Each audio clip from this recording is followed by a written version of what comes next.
Welcome to another edition of the Instant Wrestling Report. Alongside my partner Ryan, I'm your host Jamie. In this edition of the IWR, we're going to do our 2011 WWE Vengeance review. Just getting off there with the pay-per-view. Really not a great effort out of WWE this time. Definitely one of their worst pay-per-views of this year. Going to start off the card here with the WWE Tag Titles in line when champions Air Boom went up against Dolph Ziggler and Jack Swagger. This was a pretty good start to the pay-per-view.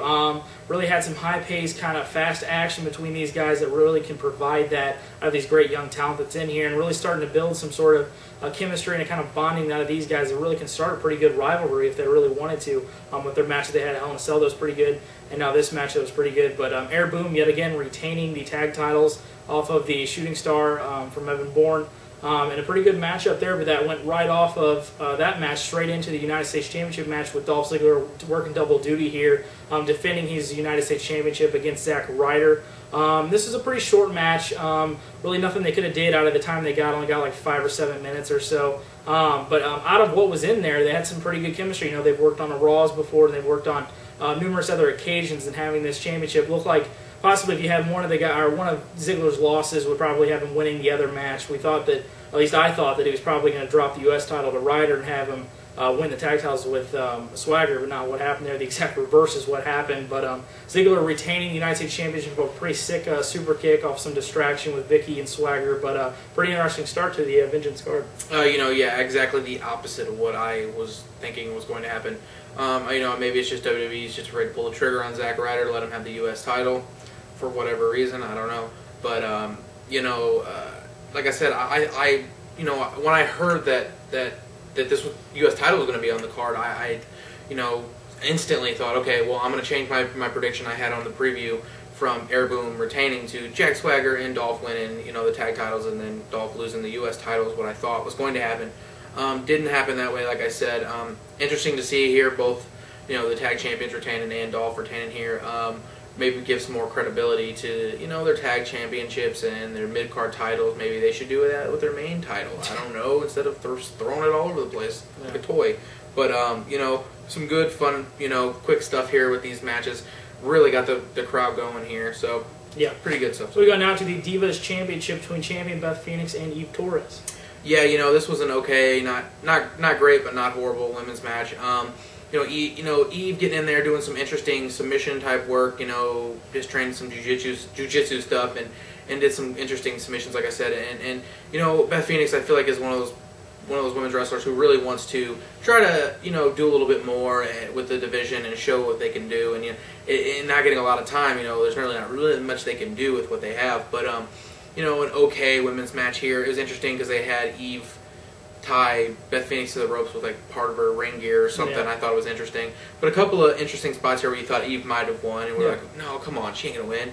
And then Beth finally pulled out the win here clean. So it was not bad, but not great either. So yeah, pretty predictable outcome with Beth retaining the championship here. But some pretty good stuff from Eve, and we know Eve's a very athletic women's wrestler. She can really pull out some great stuff, and really proved it in this matchup. Put in the leg lock on her and having all this kind of stuff and doing some submissions here and there, and proving to Beth that I can get in there and wrestle with you.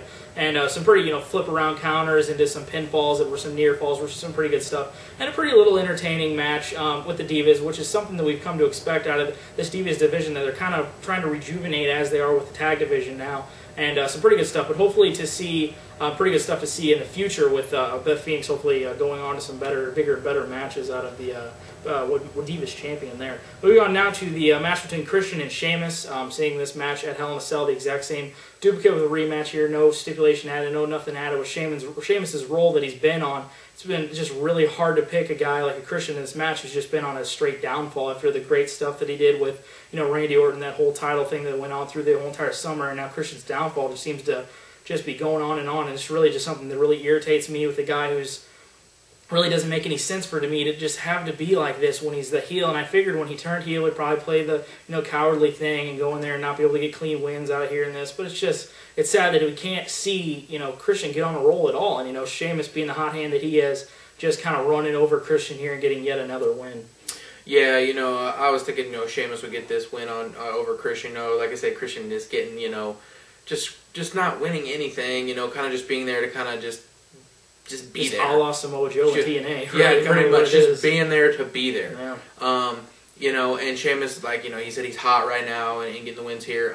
Interesting to see where they're going to go with this. I don't know how many times they're going to have this match go, but they have all kinds of different things, feuds and stuff going on here, so it's interesting to see where these guys are going to fit in. This kind of just felt like these guys just got thrown together because they weren't doing anything, and they're two guys that everyone wants to see on the card. So it is what it is, but, Sheamus getting the win here. Nothing great, nothing special, so...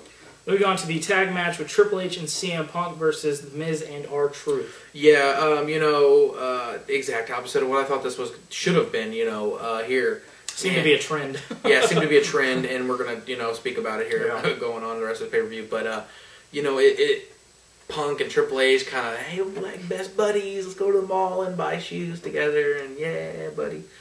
No, it's sickening. It's almost sickening to the point where just these guys are just acting like they're best buddies now, and teaming together, and they're all happy-de-dappity and all this crap, and ugh. But and having this match with Miz and Truth, it was just really to further this storyline to me, in my opinion. What they're doing here, have Kevin Nash run through the crowd at the end and kind of just do this just absolutely just disgusting jackknife powerbomb. Looked like he just broke Triple H's neck. It was horrible. I just wanted to run through the TV and just punch him in his mouth. But, like I said, there's nothing great here as well. This was just kind of there to further the storyline. Not spotlighting anything to do with Punk. It was just kind of weird. Yeah. Altogether. There's kind of some weird stuff, and really weird, talking during the match. It just kind of felt like just a Raw match. Something we see as like a Raw main event or something like that. The crowd kind of fell off and kind of were dead for like the last portion of this. Kind of got back into the end of it, but in the middle portion of this pay-per-view, really kind of died off. And really just it's, as he said, it's just so cheesy to see CM Punk and Triple H just so good buddies. It sickens me to see CM Punk that way, because this is not how he should be right now. I really just wish he would stay on the tweener level, but they're not.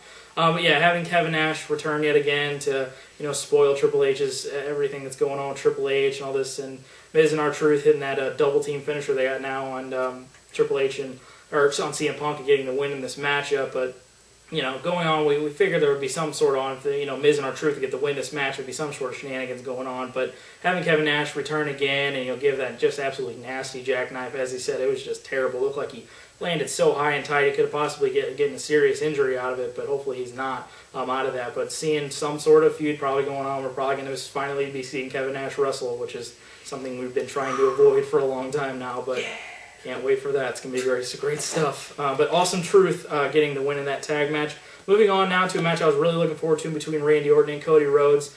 These guys, the legacy ties, the ties they've had as being together in the past. They figured we'd have some great chemistry out of them, and really just kind of disappointing stuff. Really not to the quality that I thought this was going to be at. Not that lengthy of a match, but yet again, just kind of had a feeling of just this could have been on a SmackDown. The crowd wasn't into it. Wasn't really anything special. I mean, I thought the build was pretty good, having Cody get over on Randy with the whole bag and all that kind of crap, but really not to the the greatness that I thought this match really could have been. Could have been really a show stealer out of here, and it really wasn't to that point. But having the baggers get in and try and get at Randy and all this kind of stuff, it ended up hurting Cody Rhodes with the RKO to Cody at the end, and Randy Orton getting the win in this match.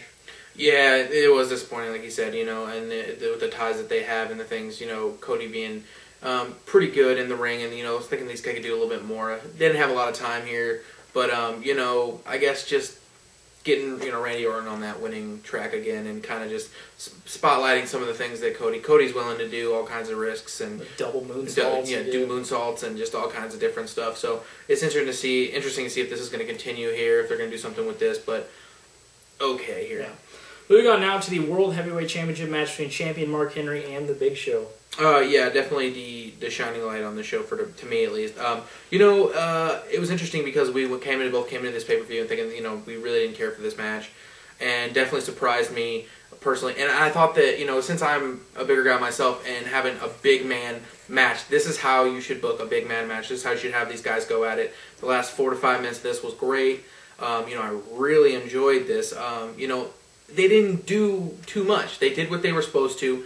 They got the crowd excited. It felt like a spectacle. It felt like two giants going at it, and you weren't like, being like, oh, that's horrible, or that's horrible. It felt like they were, and what happened was it started off slow and built its way up and finally got to a giant climax of, the finish with the top rope suplex and, the ring collapsing, and it was crazy. The crowd loved it. There was no finish, no pin or anything, which is, how it should have ended. It was great. But definitely mad respect for both these guys right here for this match.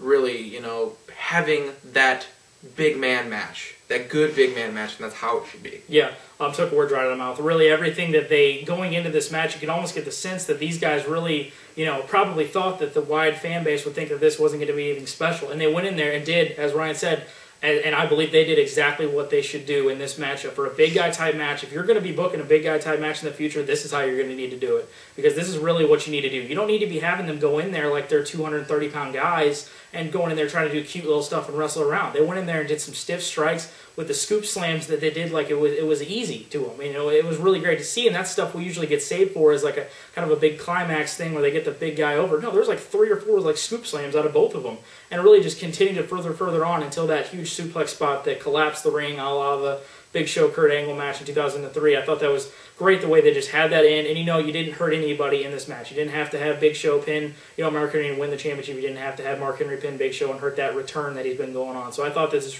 really, you know, hit every single thing that you really needed to hit in this match. You know, you kept Mark Henry the world champion. You had the big feel that made Big Show look pretty solid in this matchup, and had, you know, basically what you should have had in a culmination to this match, and it really proved itself very well. And we were interested to see how this will carry on to the main event match, and we had Laurinaitis and Teddy Long come out and say that, you know, this is going to continue. We're going to have this main event. We promised you that we were going to do it.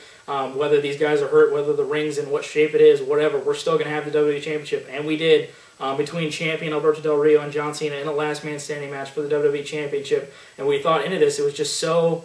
It was so weird how this felt, the way it just started with the ring was collapsed. And it's like, how are they going to pull anything off here? We're thinking, you know, these guys are going to probably have to go on the outside, do a lot of, you know, spots at the outside, tables, chairs, whatever you want to do out there. But these guys worked about 75% of this match inside the ring and did some really quality stuff in there and made it look like there was nothing wrong with the ring, you know? And, you know, and then finally going to the outside, doing the stuff in the back, and the kind of, you know, the kind of cheesy, like just normal spots you see in a kind of a street fight, last man standing type thing. Nothing really creative. Throwing Del Rio off a little structure and everything, and having the end.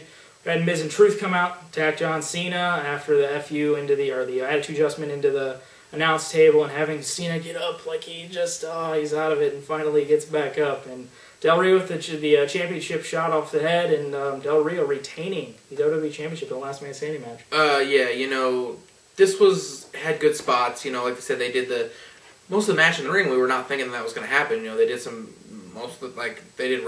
normal wrestling stuff in the broke ring. You know, it was interesting to see how that all played out. Eventually, they went on the outside and did some different stuff backstage, and came to the front, and you know, had some different, you know, some good spots, and they had some sloppy spots, and just the whole structure of this match to me just felt kind of strange. It was good, but at the same time, it was not. It was kind of weird. It's like some of you might understand what I'm talking about, but you know, like you said, Del Rio getting the win here, and it was good to see Del Rio finally getting the win here. But even though there was a lot of shenanigans with Ricardo, and I don't know, like I was telling him, you know, it's not bad. It wasn't a bad match, but it was a bad last man standing match. Usually, you know what I mean? Pretty good quality matches, yeah. Yeah, and I really can't think of another last man standing in a long time, or if ever has been this bad. But I wouldn't say bad, but just the quality of it being, you know, last man standing, you'd think would be. And I really think they kind of shot themselves in the foot with the booking of this, having it be in that style of ring. The way they did it after that kind of shot themselves in the foot. The way they kind of did this, but Del Rio coming out as the WWE champion, still the WWE champion. Be interesting to see what goes on in the future. Going on to the huge Survivor Series pay-per-view coming in November with The Rock returning to the ring. Possibly see him in the traditional Survivor Series match. But getting to that, you know, WrestleMania run type thing. The road to WrestleMania is going to be started pretty soon, so the key time really starting to get in here. And Del Rio moving on as the WWE champion. That will now wrap up our 2011 WWE Vengeance review. For my partner Ryan, I am your host J-Man. Thank you for watching another edition of the Instant Wrestling Report. Your source for press wrestling news, information, opinions, and story.